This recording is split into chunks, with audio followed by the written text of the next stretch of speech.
ఇదైనప్పుడు మనం చేసే మంచి పనికి మనం వారసులుగా ఉండాలి. దాన్ని ఎప్పటికప్పుడు అడ్వాంటేజ్ కూడా తీసుకోవాల్సిన అవసరం ఉంది. ఇంకో పక్క యువత చాలా మీరు ఎన్నో ఆశలు పెట్టుకున్నారు. ఉద్యోగాల కోసం ఈ ప్రభుత్వం పైన నమ్మకం పెట్టుకున్నారు. అంత మురుపు మీరు చూస్తే మొత్తం ఎక్కడ చూసినా గంజాయి, ఎక్కడ చూసినా డ్రగ్గు. ఆ రోజు గట్టిగా పోరాడాం. పోరాడిన వాళ్లపైన కేసులు, పోరాడిన పార్టీల మీద, పార్టీ ఆఫీస్ పైన దాడి చేసి నిర్వీర్యం చేసే బాధ్యత ఈ రోజు నేను హామీ ఇస్తున్నా, మళ్ళీ చెప్తున్నా, ఎవరైనా డ్రగ్స్ అమ్మినా, గంజాయి అమ్మినా మీ తాట తీస్తాను గాని మిమ్మల్ని వదిలిపెట్టనని చాలా స్పష్టంగా హెచ్చరిస్తున్నా.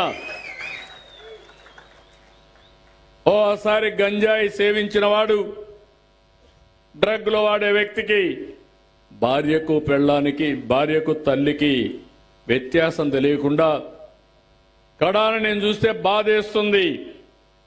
3 సంవత్సరాల ఆడబిడ్డల చిన్న పిల్లల పైన అత్యాచారాలు చేస్తారు. 60-70 సంవత్సరాల వయసుండే వ్యక్తులు. వీళ్ళు మనుషులేనని అడుగుతున్నా. ఇలాంటి వాళ్ళపైన ఉపేక్షించే అవసరం ఉందా అని మిమ్మల్ని అడుగుతున్నా. అందుకే చెప్పా, మా ఆడబిడ్డ మీద చెయ్యి వేసావంటే అదే నీకు చివరి రోజు ఈ భూమి మీదని మరొక్కసారి హెచ్చరిస్తున్నా.